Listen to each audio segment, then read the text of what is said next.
बड़ी बहू वर्षा हर काम में बहुत तेज थी।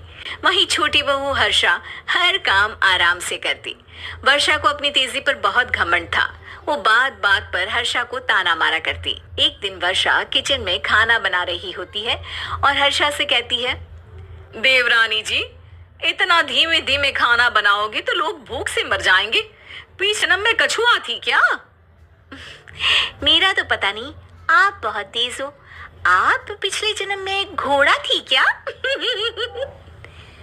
वर्षा आराम से चली जाती है। खाना खाने के बाद वर्षा का पति गौतम, हर्षा का पति लोकेश और उनके माता पिता बैठकर टीवी देख रहे होते हैं। तभी सास कहती है, अरे रामायण लगा दो हर्षा। हर्षा धीरे धीरे चैनल बदलती है। जब तक रामायण के चैनल पर पहुंचेगी रावण मर भी चुका होगा। हाँ बेटा हर्षा, जल्दी लगा देना, राम भगवान के दर्शन कर लूं। जी लगा तो रही हूँ। इतना स्लो?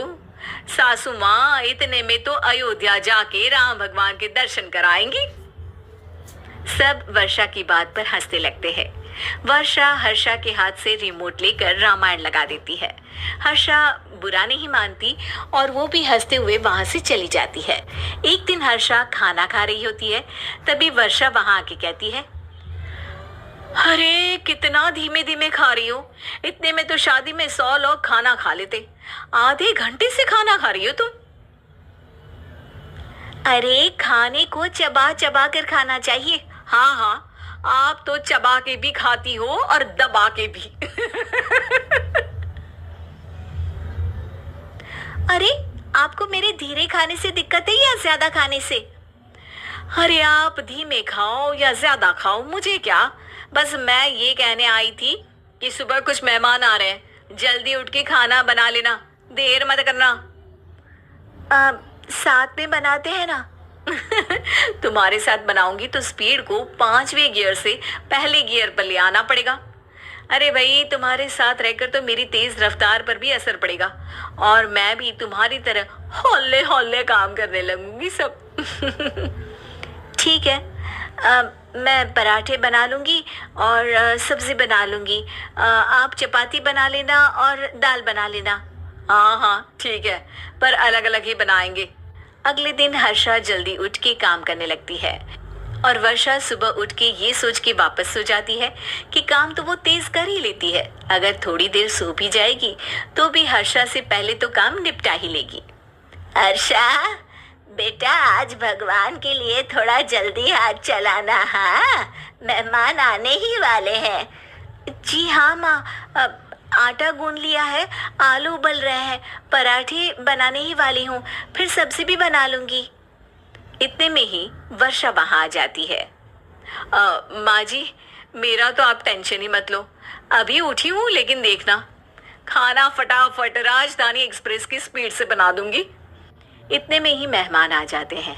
आइए आइए आइए, खाना बन ही रहा है, चाय बनवा लेती हूँ पहले आपके लिए।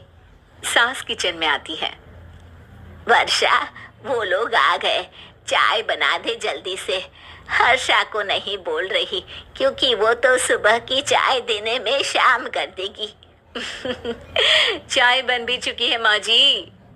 वर्षा तेज ही नहीं, सबसे तेज है। अब चलिए मैं चाय लेकर आती हूँ। वर्षा मेहमानों के सामने चाय लेकर जाती है। ये हमारी बहू है वर्षा, तेज वर्षा कहते हैं इसको। हर काम में इतनी तेजी रखती है जैसे मिल्खा सिंह भाग रहा हो। अरे वाह वाह, फिर तो खाना भी जल्दी मिलेगा हमको। हाँ हाँ, आप चाय नाश्ता खत्म कर लेंगे, उसके पहले ही वर्षा जल्दी से स्वादिष्ट खाना भी लेकर आ जाएगी। वादा तो कर लिया जल्दी खाना देने का। आपकी चपाती भी नहीं बनी और दाल भी नहीं उबली। फिर भी तुमसे पहले काम खत्म हो जाएगा मेरा। तुम्हारी तरह नहीं हूँ, घड़ी की सबसे पतली सुई की जैसे धीमे धीमे धीमे काम करती हो तुम। बस वर्षा अपने तेज हाथों से दाल कुकर में चढ़ाती है और आटा निकाल के गूंथने लगती है। थोड़ी देर में कुकर की तेज सीटी बजती है। और वर्षा का हाथ डोल जाता है। आटे में पानी ज्यादा पड़ जाता है।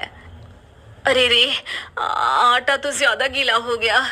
वर्षा जब रोटी बेलने लगी तो एक भी रोटी गोल नहीं बन रही थी। कोई रोटी श्रीलंका के नक्शे जैसी थी तो कोई रोटी ऑस्ट्रेलिया के नक्शे जैसी बनती। वर्षा चिढ़ जाती है। कुकर फिर से जोर से सीटी मारता है। सास बाहर से आवाज देती है, वर्षा बेटा, आज स्पीड थोड़ी कम लग रही है। टाइम और लगने वाला हो तो बता दो बेटा। वर्षा को ये बात सुनकर बहुत बुरा लगता है। वो सोचना भी नहीं चाहती थी कि कभी उसकी तेजी पर कोई सवाल उठेगा। वहीं हर्षा धीमे धीमे अपना काम करती रहती है। वर्षा दाल बनाते वक्त भी इतनी घबरा जाती है कि जल्दबाजी में दाल में नमक ज्यादा गिर जाता है।